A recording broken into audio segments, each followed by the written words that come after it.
지난주부터 우리가 히브리서 말씀을 보았는데요. 지난주에 저는 히브리서 4장 16절 말씀을 통해서 우리의 특권, 우리에게 특권이 있다. 그 특권은 뭐냐? 은혜의 보좌 앞으로, 하나님 앞으로 담대히 나아갈 수 있는 특권을 가지고 있다라고 하는 것을 우리가 말씀을 받았습니다. 오늘 말씀은요, 제가 히브리서를 읽는 중에 이 단어가 히브리서에서 가장 중요한 단어구나, 제 나름대로 그렇게 받은 단어가 오늘 본문에 기록이 되어져 있습니다. 그것은 뭔고 하면 더 좋다라고 하는 것입니다. 7장 19절 말씀에 보면 더 좋은 소망이라고 기록하고 있고요. 더 좋은 소망. 8장 6절 말씀에서는 더 좋은 언약, 약속의 말씀이지요. 더 좋은 언약의 중보자라고 하는 말씀이 기록이 되어져 있습니다. 그렇습니다. 히브리서 전체를 관통하는 가장 핵심적인 단어는 더 좋은입니다. 제가 영어를 제대로 배우질 못해서요. 좋다라고 하는 것은 더 좋은, B-E-T-T-E-R, 더 좋다는 거예요. 더 낫다는 것입니다. 구약의 율법과 제도가 하나님을 찾아갔던 그때 당시의 그 민족들의 방법이었어요. 구약의 율법, 또 율법의 제도, 그것을 통해서 그들은 하나님께로 나아간다, 온전한 사람이 되어진다 라고 그리 생각을 했습니다.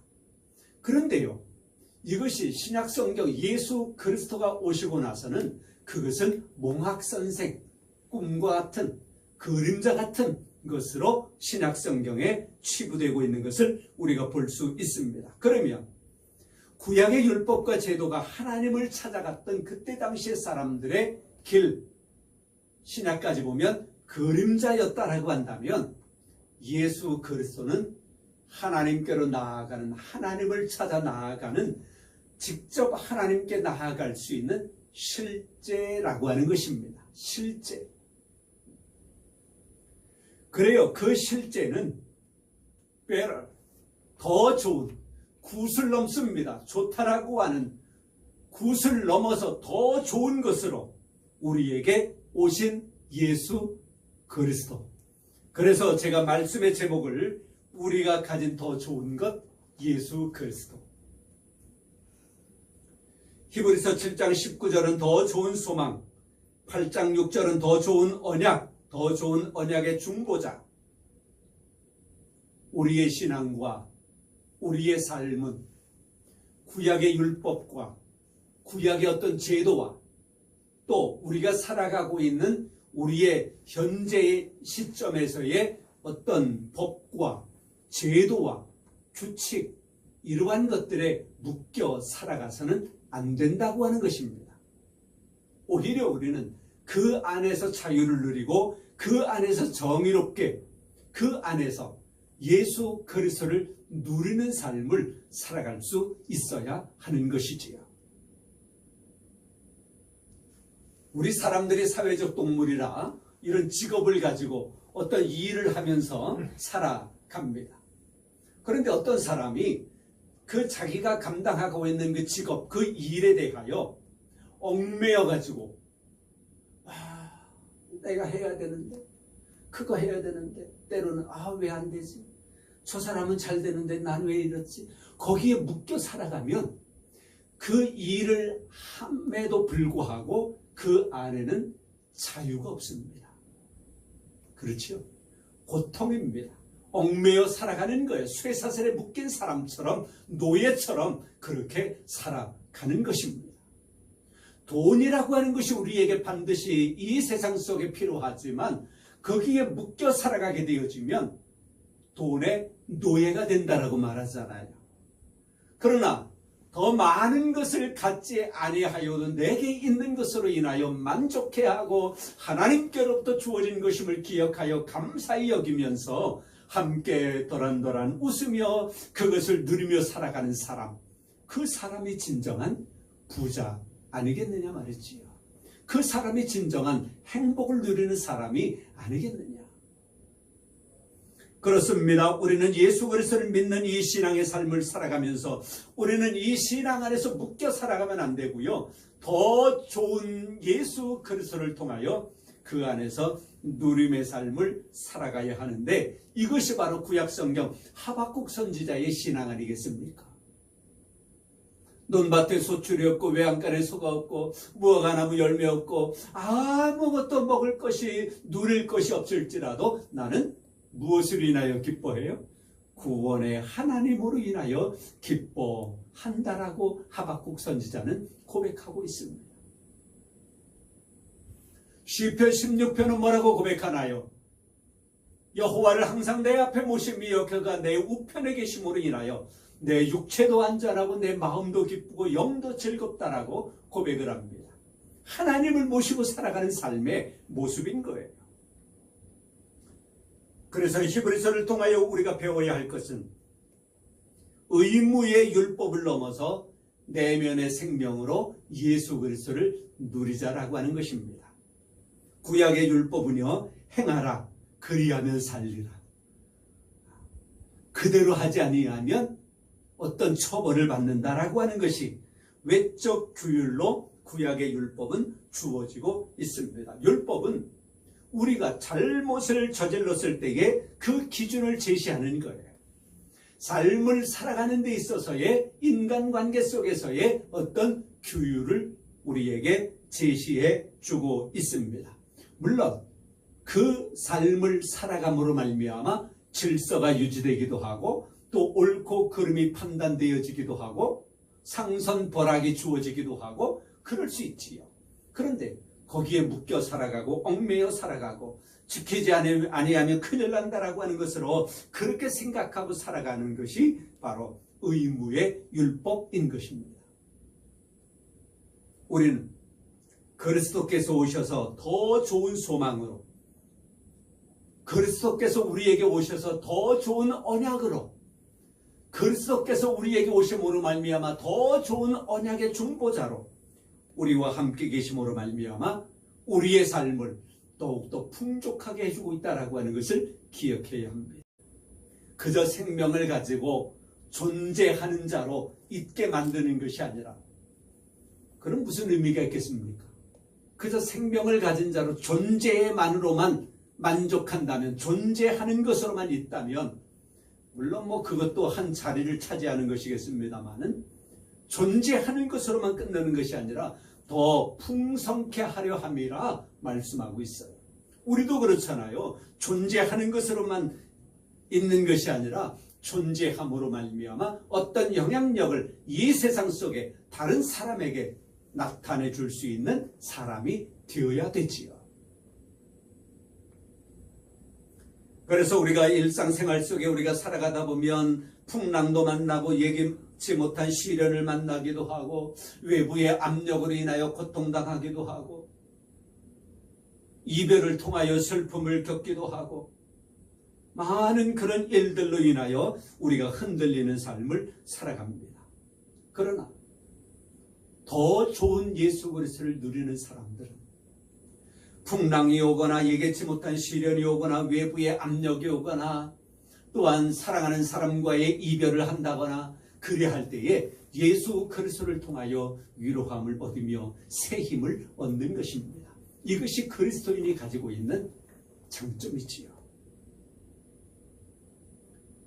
때로는 바뀌어진 것이 없다 하여도 위로함을 얻고 마음이 편안해지는 것, 이것이 그리스도인들에게 있어서의 특징인 것입니다. 우리는 그렇게 살아가야 하는 것입니다. 그래서 제가 오늘 제 책을 하나 가지고 왔는데요.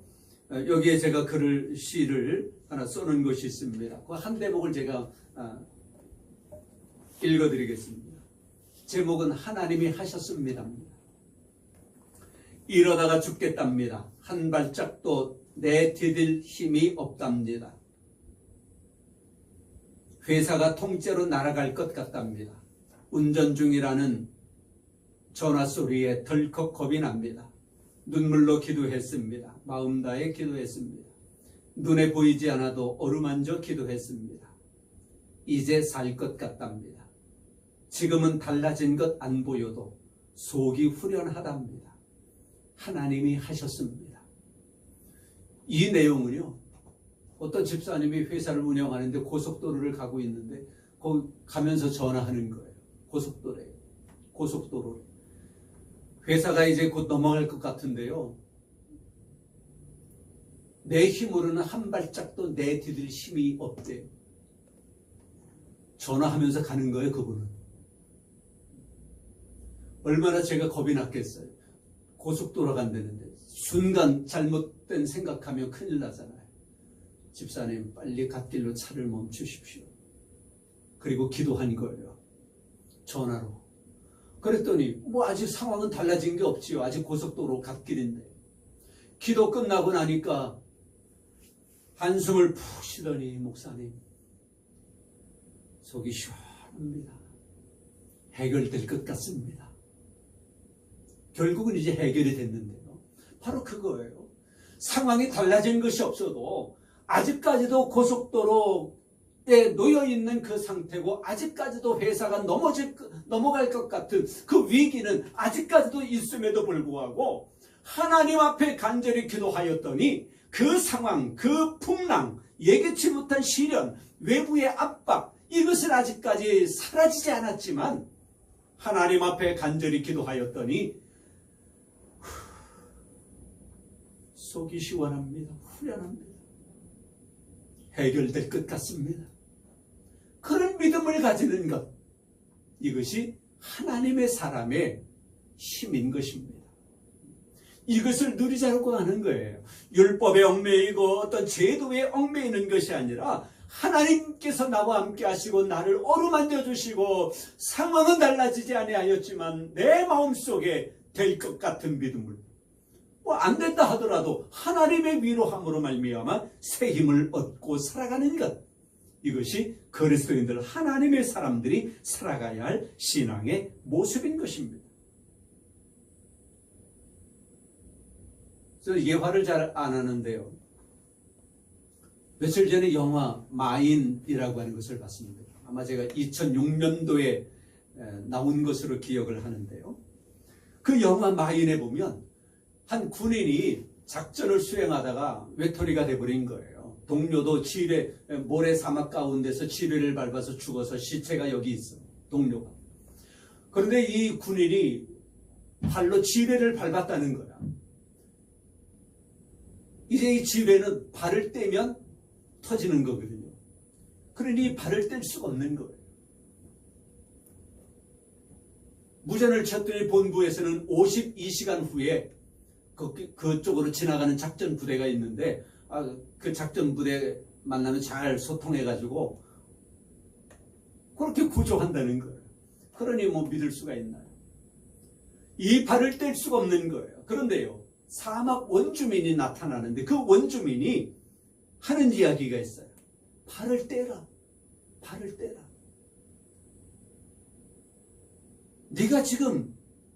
너는 지금 앞으로 나아가야 한다. 내가 어디 있느냐, 그것이 중요하지 않다. 어디로 가느냐가 중요하다.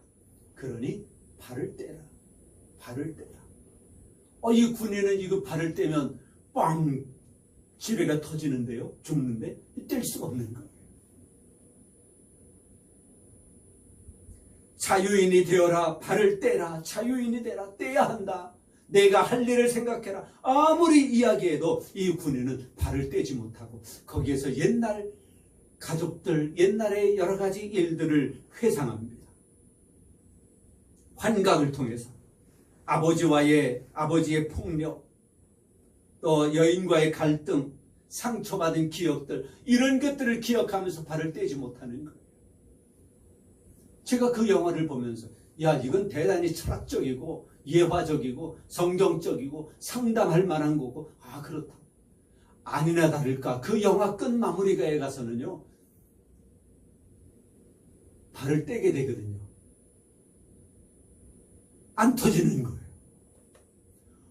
그러니까 이 군인이 희한해가지고 왜 안 터지지 하고 모래를 꼭 손으로 파헤치는데 깡통 속에 군인 병정 인형 하나가 들어있는 거예요. 지뢰가 아닌 거예요. 이것은 무엇을 우리에게 이야기합니까? 우리가 그렇게 묶여있는 것들이 많다는 거예요. 거짓, 가짜, 아닌 것, 걱정하지 말아도 될 것. 심리학적으로 이미 지나간 일을 걱정하는 게 80% 정도가 된대요. 지나간 일을 걱정하는 게 80%가 된대요. 그건 걱정 안 해도 되잖아요. 가끔 제가 어제 그제 한 스포츠를 보면 우리 아내가 그래요. 그거 끝난 거지? 그래요. 끝난 건데 왜 보냐 이거지요. 저는 그저께 한 게임을 보면서 지금 와 잘해라 잘한다 야 전리 줘 이렇게 그저께 끝난 걸 가지고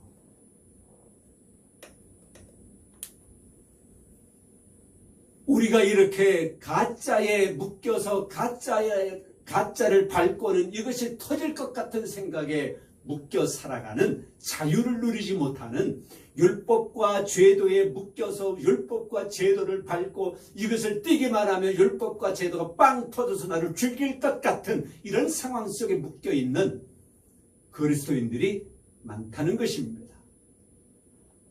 그것은 그대로 놔두고 예수 그리스도를 누리는 삶을 우리는 살아갈 수 있어야 하는 것입니다.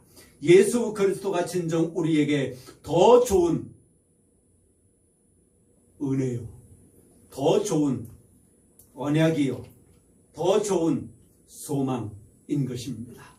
예수 그리스도를 누리는 삶이 여러분의 삶 속에 지속되어지기를 주님의 이름으로 축복합니다. 아멘. 성부와 성자와 성령의 이름으로 여러분 모두를 축복합니다.